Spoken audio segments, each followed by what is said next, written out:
Hello, everyone, and welcome back to the Deep Dive. I'm Alexis Morgan. And I'm John Morgan. Today, we're looking at some really practical stuff from the channel English Dictionary Infinity. That's right. Our mission today is pretty straightforward. Yeah, we want to decode the English you absolutely need for, well, dining out at a restaurant. A really common situation, but sometimes, stressful. It definitely can be, especially if English isn't your first language. Mm-hmm.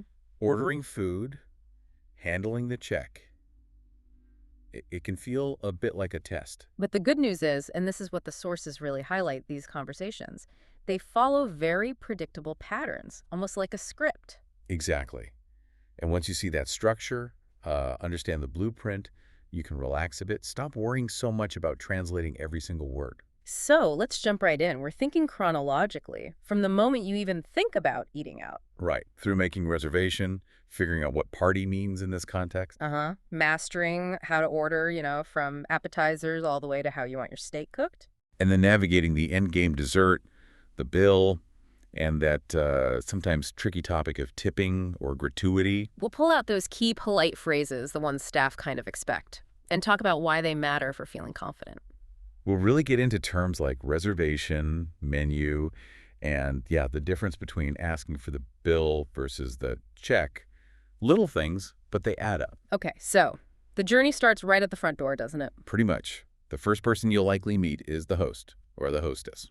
And their role is pretty clear-cut. They manage who sits where, handle reservations, keep the wait list moving. They're basically running traffic control for the dining room, making sure things flow smoothly. And that first interaction, it almost always kicks off with the reservation question. Yep, standard procedure.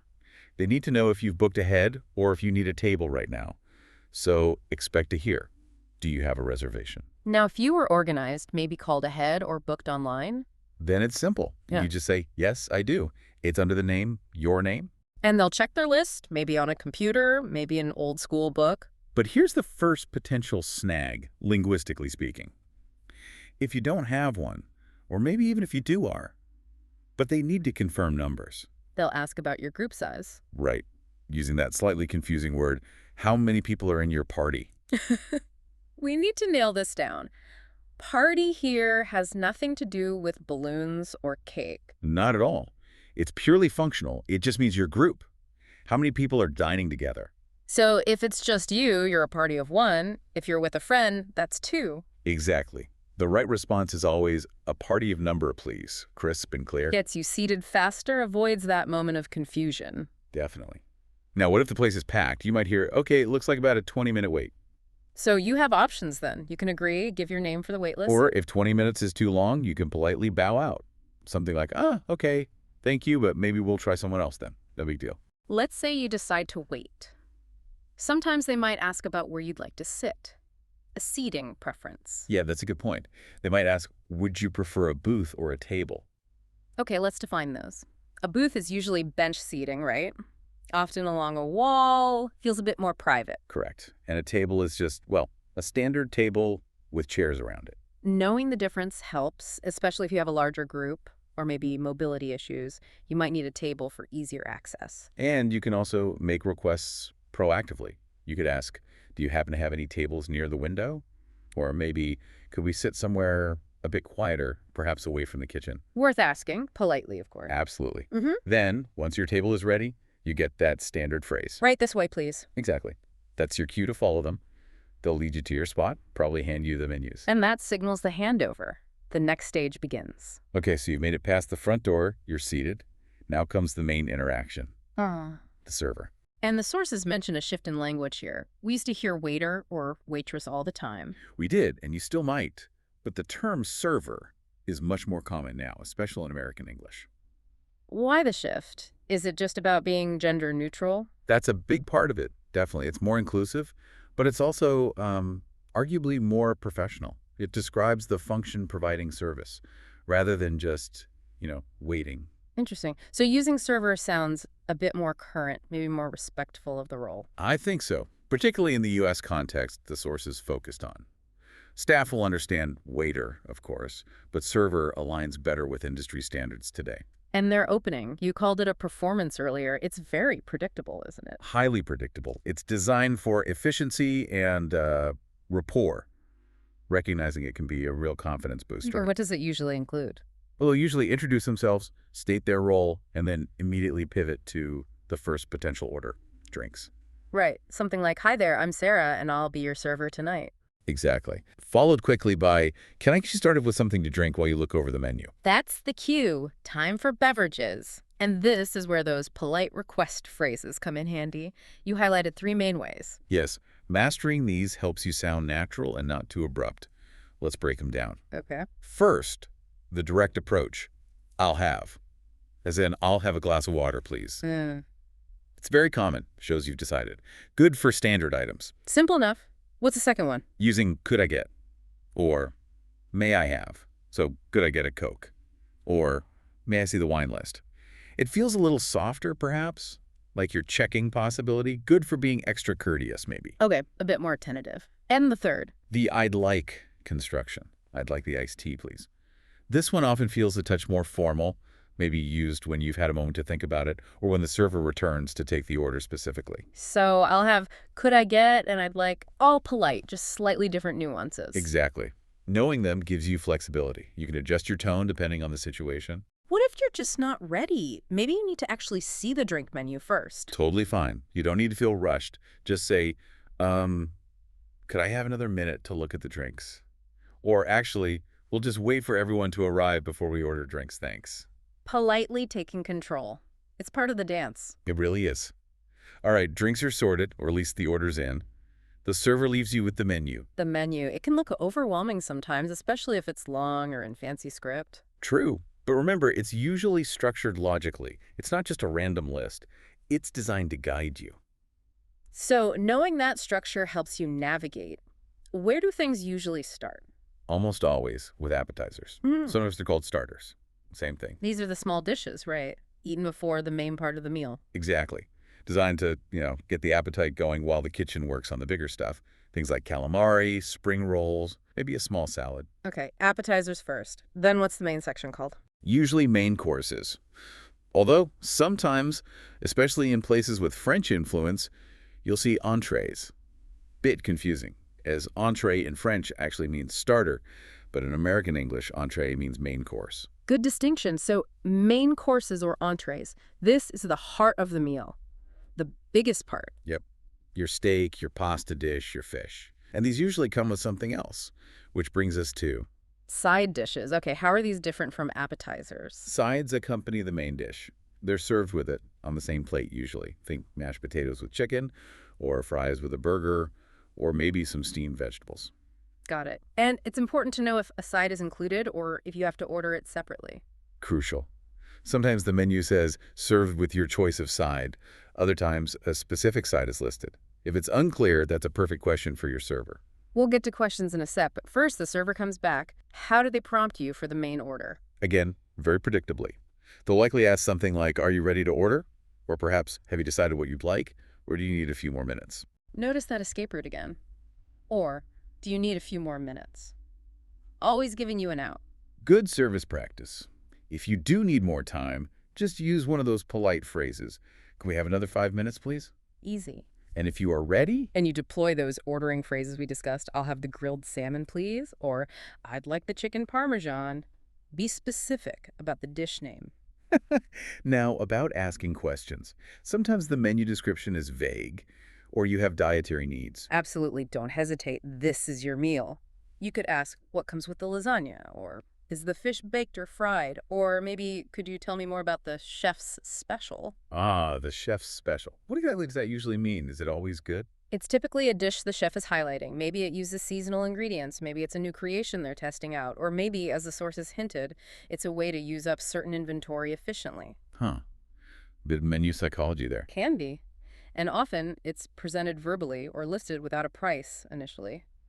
Makes you focus on the appeal before the cost. Clever. Okay, super important point now, especially if you eat meat.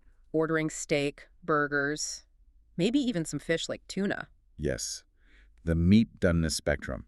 This is non-negotiable vocabulary. You have to know these terms to get what you want. Let's go through them, starting with the least cooked. That would be rare.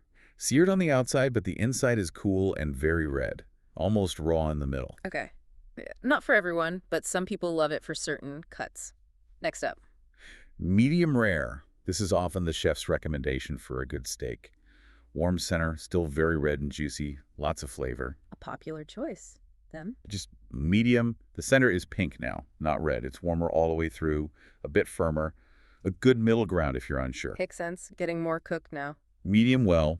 Now we're talking just a hint of pink left, maybe. Mostly brown, significantly firmer. Cooked almost entirely through. And the final stage. Well done. No pink left at all. Brown all the way through. Completely cooked. And the sources mentioned servers might double-check this one. Sometimes, yeah. Because cooking it well done risks drying it out, especially for leaner cuts. They might politely confirm, just checking. You'd like that well done, no pink. Just confirm confidently. Yes, well done is perfect. Thank you. All right, so you've chosen your main course, specified the doneness if needed. But what if you want to tweak the dish? Ah, yes, changing things.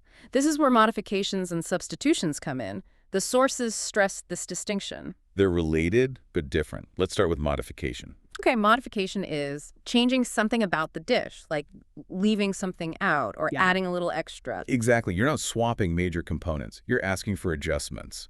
Classic examples. Could I get that without onions? Or could I have extra cheese, please? What about dressing on the side? That's a common one for salads. Perfect example of a modification. You're asking them to serve the dressing separately so you can control how much goes on. Very standard request. So modifications are usually small changes. What about substitution then? Substitution is bigger. You're asking to replace one standard item with another, usually a side dish. Like the menu says the chicken comes with fries, but you'd prefer a salad instead. Precisely. You're asking for a swap. And how do you ask for that politely, since it's a bigger change? You phrase it as a question, acknowledging it might not be standard. Is it possible to substitute the fries for a side salad? Or would it be okay to get mashed potatoes instead of the rice? This naturally leads to the money question. Do these changes cost extra? Sometimes, yes. A simple modification like no mushrooms is almost always free. But substitutions, especially if you're swapping for a more expensive side, often have an upcharge. And the server should tell you this up front. A good server will. They'll say something like, yes, you can definitely substitute the sweet potato fries, but just so you know, there's an extra $2 charge for that. Is that okay? And you need to be ready to say, yes, that's fine, or, oh, okay, maybe I'll stick with the regular fries then, thanks. Exactly. Clear communication avoids surprises on the bill. What about allergies? That's a critical type of customization. Absolutely critical. If you have a food allergy, nuts, gluten, shellfish, dairy, anything, you must inform your server clearly and upfront. Don't be shy about this. Definitely not. Use direct language. I have a severe allergy to peanuts. Could you please double-check with the kitchen if this dish contains any nuts or nut products? Stressing the severity is important. It is. Any decent restaurant takes allergies very seriously. The server should check with the chef and confirm what's safe for you to eat. Okay, so order placed, customizations requested. Now comes the wait. The waiting period. Yeah. And during this time, the server will likely engage in a bit of small talk. Oh, right. Small talk, just light, casual conversation. Nothing too deep. Exactly. It's about maintaining a connection, making sure you feel attended to, managing expectations about wait times. It keeps the atmosphere pleasant. What kind of things might they say? Oh, simple check-ins. How are those drinks treating you? Or everything all right over here? Maybe after the appetizers arrive, how is everything tasting so far? And simple responses are best. Usually. Everything's great, thank you. Or, we're doing fine, thanks for checking. You don't need to launch into a long story. This is also a good time to ask for little things, right? Like more water or extra napkin. Perfect time. The server's checking on you anyway, so it's less disruptive than flagging them down when they're busy elsewhere. Okay, let's fast forward. The food's arriving. Big moment. The server, or maybe a food runner, brings the plates. They'll usually confirm who ordered what. Okay, who had the fish and chips? Or, and here's the pasta. Right. Make sure you get the dish you actually ordered. Yeah. But what if something's wrong? This is where people get anxious. They don't want to complain. Understandable, but necessary if there's a real issue. Maybe the order is completely wrong, or your medium rare steak is definitely well done. Or perhaps the food is cold. How do you raise the issue politely but firmly? Start softly, get their attention. Excuse me. Then state the problem clearly and calmly, focusing on the food, not blaming the server. So something like, excuse me, I'm sorry, but I ordered the chicken and this looks like the fish, or this soup is actually quite cold. Exactly. Or, I think this might be a bit overcooked. I'd asked for medium rare. Frame it as an observation or a possible mistake. I think there might have been a mix-up. Perfect. A good restaurant wants to fix it. They'll likely apologize and offer to remake it or correct the issue immediately. So don't suffer in silence if your meal isn't right. Please don't. Just be polite, clear, and state what needs to be done. Could you please take this back? Or would it be possible to have this reheated? They should handle it professionally. Okay, main courses are finished, plates are cleared. What's the next beat in the restaurant rhythm? The transition to the end. This usually starts with the dessert question. Right. The server comes back, maybe with a hopeful look. And they might use that classic, slightly charming phrase. Did you save room for dessert? Meaning, literally, is there still space in your stomach? Pretty much. Or they might be more direct. Can I interest you in our dessert menu? Or we have a lovely cheesecake tonight. It's an upsell attempt, but also part of the service ritual. And if you're genuinely full... A polite refusal is key. Oh. I couldn't possibly. I'm completely full, thank you, though. Or, no dessert for me, thanks, but maybe just a coffee. Keep it appreciative, even when saying no. Always. So once dessert and coffee are settled or declined, it's time for the final step. Getting the bill. Or the check. Ah, the regional difference. This is important. Very. In the U.S., you ask for the check. But if you're in the U.K., Ireland, Australia, New Zealand, many other English-speaking places, then you ask for the bill. Same document, different word. Good to know which one to use depending on where you are. And how do you ask? Using those polite request structures again. Can we have the check, please? Or maybe add a touch more softness. We're ready for the bill whenever you have a moment. Whenever you have a moment, takes the pressure off. Nice touch. So the check bill arrives, usually discreetly, in a little folder or on a small tray. Now you need to actually understand it. It's not just one number, is it? There's a breakdown. Right. You'll see the cost of items, everything you ordered listed with its price. Then those items are added up to give you the subtotal. Subtotal? That's the cost of the food and drinks before anything else is added. Correct. Then, depending on the location, tax will be added. Sales tax, VAT, whatever it's called locally. Okay, subtotal plus tax. Is that the final amount you pay? Not usually in the U.S., and this is crucial. The tipping culture. Or gratuity. Let's define this clearly. A tip, or gratuity, is an extra amount of money you give directly to the server, and sometimes shared with other staff, like bussers or bartenders, for the service they provided. And in the U.S., this isn't really optional, is it? It's expected. It's deeply ingrained, and frankly, servers rely on it. Their base wages are often very low, with the expectation that tips will make up a significant portion of their income. So what's the standard rate people should aim for? For decent to good service, the standard is generally 18 to 20% of the bill, and this is important, before the tax was added, calculated on the subtotal. Okay, let's make that practical. Subtotal is $50. A 20% tip would be? $10. Easy math. Move the decimal, one place left, $5, and double it. So your total payment would be $50 subtotal, plus tax, plus $10 tip. Knowing that 18-20% range helps avoid awkwardness, but there's a potential trap here, especially for larger groups. Yes, a very important warning from the sources. If you're dining with a big group, say 6 or 8 people or more, check the bill very carefully. Why? What should you look for? Look for words like gratuity included or service charge added. Many restaurants automatically add a tip, often 18% or 20% for large parties. Ah, so if you don't spot that, you might accidentally tip on top of the already included gratuity. Exactly. Double tipping. Always scan the bottom of the check for any automatic service charges before you calculate your own tip. Good tip. Okay, paying the bill. What are the options? Cash. Cash works. Put the money in the folder. If the total bill, including tax and your intended tip, is, say, $63.50, and you put in $70. You need to tell them if you want change back or if the extra is the tip. Right. If you want the $6.50 back, you wait for them to bring it. If the whole $70 is fine, $6.50 being the tip, you can say as you hand it over, keep the change. Clear communication. What about paying with a card? Very common. You'll place your credit or debit card in the folder. The server takes it, runs it, and usually brings back 2 receipts, one for the restaurant, one for you. And the restaurant copy is where you add the tip? Usually, yes. There will be a line for the tip amount and a line for the final total. You fill those in, sign it, and leave that copy. Or increasingly. They bring a portable machine to the table. Yes, those handheld terminals are very common now. You insert or tap your card, and the screen will often prompt you to choose a tip percentage. And those suggestions can be quite high sometimes, 18%, 20%, maybe even 22% or 25%. They can be. Don't feel pressured by the default options. Choose the percentage that reflects the service you received or select custom amount and enter the tip you calculated based on the 18-20% guideline and your satisfaction. Good advice. Don't let the machine guilt you into over-tipping. One more payment scenario, splitting the check. Ah, yes. Common with groups of friends. Can be a hassle for the server if not handled clearly. So what's the best way? You can't just throw down 4 cards and say split it, right? Please don't. Be specific and ideally tell the server before they run any cards. You could ask, could we please split the check evenly? 4 ways. That's the easiest. Okay, equal split. What if people ordered very different amounts? Then you might need separate checks. You could ask at the start of the meal, could we have separate checks, please? Or if figuring it out at the end, you might need to tell the server, okay, I had the salad and the iced tea, she had the pasta and the wine. It requires more effort.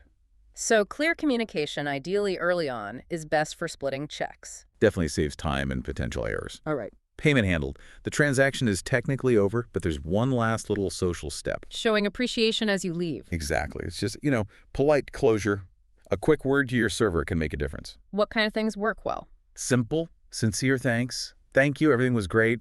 Or thanks so much for the service. If you genuinely enjoyed it, the food was delicious, thank you. We'll definitely be back. That's always nice for them to hear, too. It is.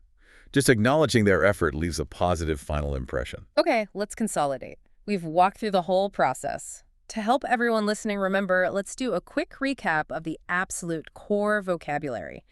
Your mental cheat sheet. Good idea. So first contact, reservation, booking ahead, and party, your group size, and the person helping you.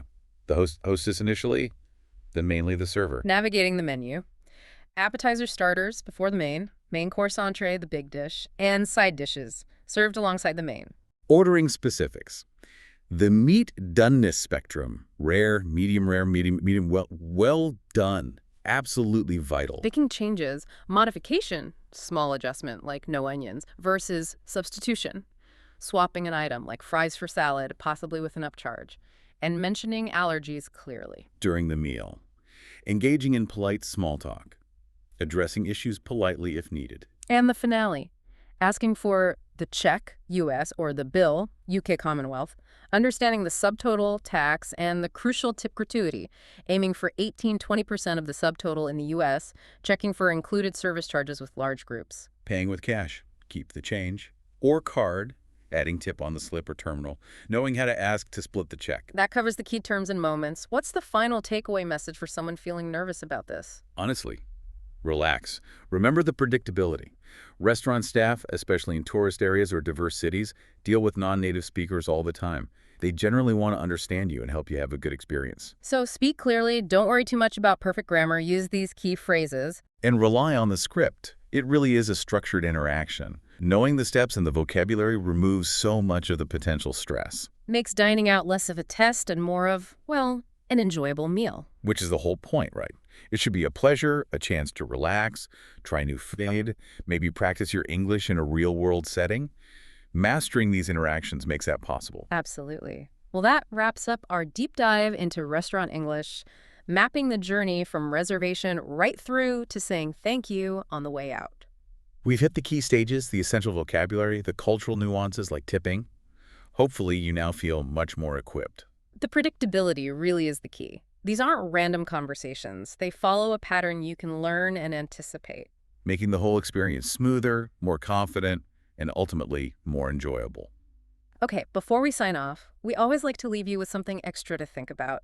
Since we talked quite a bit about the U.S. tipping standard, that 18-20%, And how it's tied to server wages there. here's the provocative thought. Why is tipping culture so different in other English-speaking countries? Think about the UK, Australia, New Zealand. Tipping is far less common or expected, or done at a much lower rate. What are the historical reasons?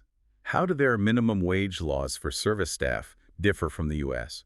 Why might someone from, say, Sydney find the American expectation of a 20% tip genuinely surprising or even uncomfortable? It's a fascinating intersection of culture, economics, labor laws, and history, all stemming from that simple act of leaving a little extra money on the table. Something to maybe look into further. Definitely food for thought. Keep exploring, keep practicing that restaurant English. And we'll catch you next time for another deep dive.